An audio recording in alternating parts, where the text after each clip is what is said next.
I gotta tell you, I'm feeling good right now because I got Faith right here in front of me. Faith Evans in the building. How you doing? Good morning. Yes, Hey, yes. hey. Now this is incredible because the King and I is coming to everybody in the beginning of May. What is it? May 19th. May 19th. Yes. And this is just, I mean, this is unreleased stuff that we may have heard before, but where did these things come from for you to piece these things together to make like this release for us? Well, all the vocals on the album aren't unreleased big vocals. Now, like even with the two of the songs I have out right now. The NYC. Yeah, and I mean, When We I Party. used vocals from, When We Party, I used Big's vocals from Going Back to Cali, but Yeah. the way I used them on every song is different. Now, there are a few songs with vocals you haven't heard. Like I have a couple where I use Big's reference vocals for like Lil' Kim, Junior Mafia. There's the one Premier did with Jadakiss was actually a radio freestyle that Big did. And so when you get ready to do something like this, because I mean, you've seen other people try and put out big records and stuff, but like when you said you're doing it, like people gave that a lot more credit because it's like this is coming from home. You know what I'm saying? Like you're gonna treat it with that kind of care. Well, I certainly did, but to be quite honest, I know there's been a lot of ancillary things done with Big's name on it, but the ones that I know of, like when Puff put them out, he owned the masters still, so he had the right to do it. But like when. But now I did my deal with the people who acquired the masters from Puff. So you had to do a separate deal with whoever had those masters, whoever owned them. You had to go to them. Yes. Really? So a lot of legwork went into that, and not so much in terms of the deal. They were interested. Of I course. thought many years ago about doing something like this when Natalie Cole came out with Unforgettable, but I didn't move on the thought, and I didn't know then when I finally was ready to do it that it wouldn't be with Bad Boy. To be quite honest, my attorney reminded me a few years ago, like, remember you said you want to do that album? Let's go meet with. That's the crazy. People who, That's crazy. In this day and age of hacking and nothing being safe, how do you keep something as valuable as unreleased Biggie vocals safe? Like, what's the security protocol? Where does that even live? Let me, see. Like a Prince vault. It's not like I had them. And to be honest, initially I had those type of thoughts. Like, am I going to walk into some, room with a bunch of tapes? Yeah. But no, over time, Rhino just kind of was giving me on drives the stuff that they had in their vault, basically. Wow. And like I said, a couple of people, Premier, Just Blaze, and Salam Remy, who I work with also, they all had a couple of big acapellas from, I think, projects that Puff wanted to do before that just never got done. So That's crazy. Are you scared of personally getting hacked at all? Not that you're taking any sexy photos or anything like that, but maybe you are. Have you ever thought about that? My car was broken into, and they stole my phone and my purse, and it didn't have a password on it. Why you ain't put a password on and the I'm phone? not that big on like doing like the pictures and stuff. I naughty can't stuff? say I never have. Right. But I was thinking about pictures that like probably somebody sent me. But I was like, whatever, that ain't me. So. But wait, now why we ain't locking down the phone? Like, I usually do, but I think I had just gotten a new phone probably like 2 days before and just never finished setting But if it up. was one you had for like 2 or 3 years or something like that, maybe you would have been a little bit more concerned. That's not that cloud. So much. I hate the cloud. Not so much. You and have I it- tend not to. Yeah, keep don't that be all on the cloud. And like I said, I'm not really like that big on that. Okay. I want to, So if somebody was asking you for a sexy photo, you wouldn't, take one secretly and send it one? depends. Because that's very common these days. It's not common for me, but Okay. I'm not saying I never have. All right. But typically, if I do, I know to erase it. It never existed. Now, now we got Faith here, and Caesar's had it here. It's an early morning wake up for the homie, so we got a spot saved for him. But Faith is here, and I wanted to talk about just kind of you giving us the scenery of this whole thing, union with you and Big, that we were able to see from our side, and not just the people who seen it on Notorious, but the fans. Like when Big first stepped to you, and we saw the photo shoot. I think of that. I think it was like in the convertible when he was in the black. And it was like a photo shoot that you guys were set up for. Yeah, it wasn't that photo shoot though. Okay, so that was the photo way shoot before after that. y'all got married. Yeah, we were married already when we did that one. And now the Big that we know, the from just being fans, what Big would you wish that everybody knew? That we were able to see. Well, I think you know, in certain interviews, I don't know if fans have seen a lot of the humor side of Big. You know, he was so funny, and he was a big jokester, like, you know, total opposite of what his lyrics. I mean, no, he did have some songs where he threw, you know, his little sense of humor in there, but yeah, you definitely had to be around him, you know, and I think I tend to talk about the day that I finally met his mom, and, you know, I was like, he told me to stay away from you, and when she's like, Christopher, the way he walked in the room like a little puppy, like, oh God, she's gonna kill me, that big. He was definitely a mama's boy in a lot of ways. Was he? Yes.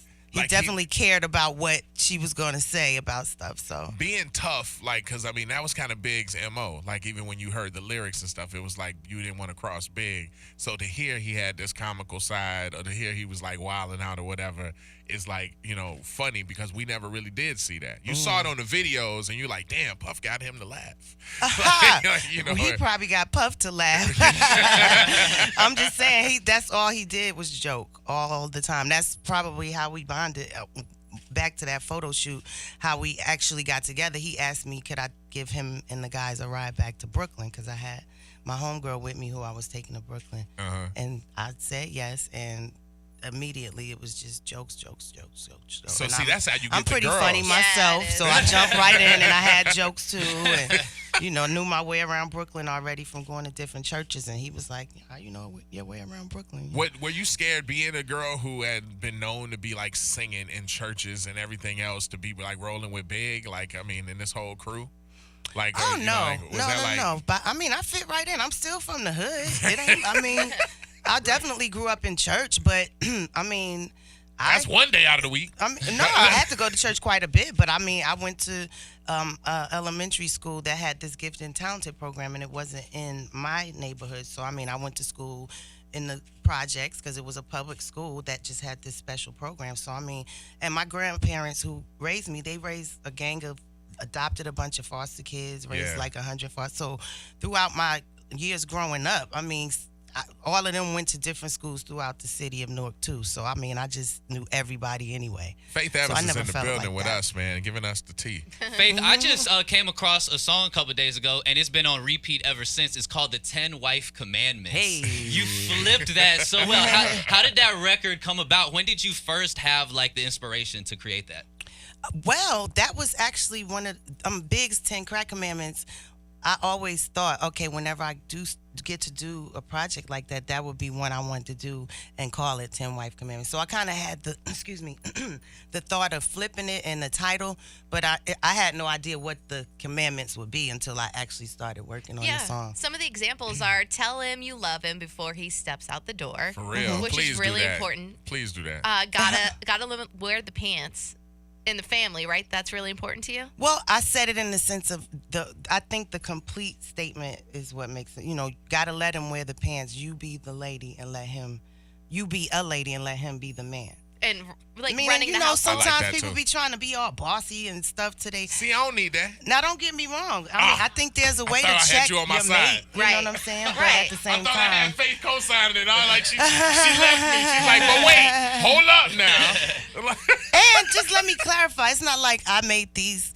I'm not even married anymore, so it's very, you know, it's something that I don't think it should be taken in the sense of I'm trying to say I got the Holy Grail. Right. But I have been married twice, and I mean, most of these things, I mean, I've definitely applied when I was married, and if I didn't, I learned that, you know, I should. One I relate to the most on here is number 6. It's how you put it down in the kitchen. And a way to a man's heart is through his stomach, of course. It's a different world well, now, Big man. was a big eater, so yeah. But a lot of ladies ain't learning that from their mamas now. I have They can't several cook. girlfriends that just don't cook. They don't cook at all. They don't know how to cook. They're just learning how to right now. And it just surprises me. That ain't okay. Don't I mean, no, I'm not saying, well, maybe they aren't married. I'm saying, you know, maybe they're learning because they figure I need to be able to cook for my man. Got to be some standards, you though. know. But what was something that maybe your man always liked to ask for? Number 8. Number 8.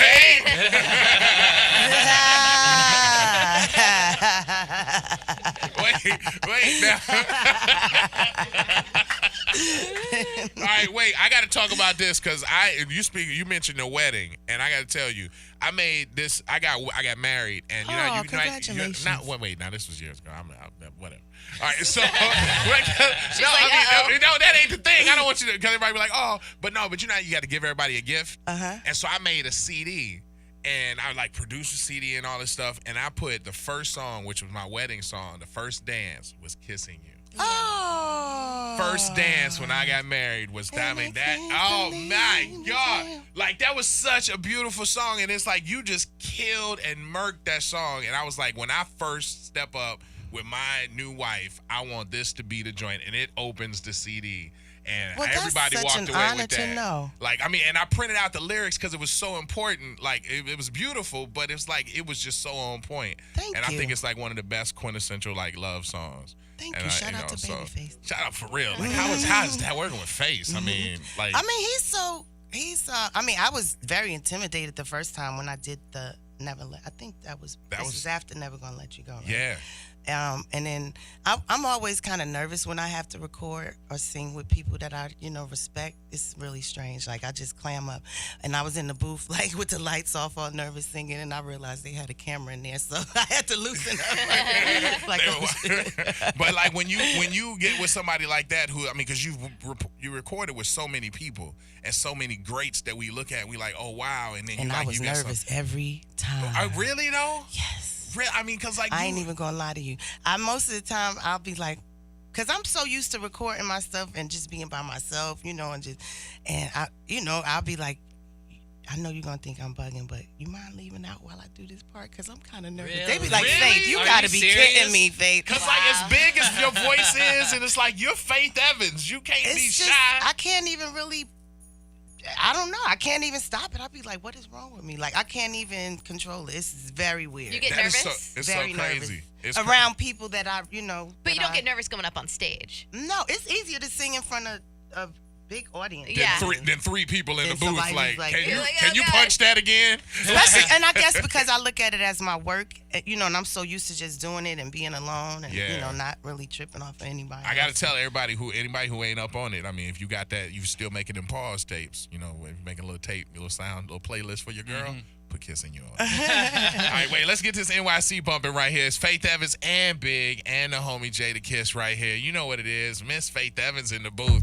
Gotta love it. All right, it's Wild 94.1.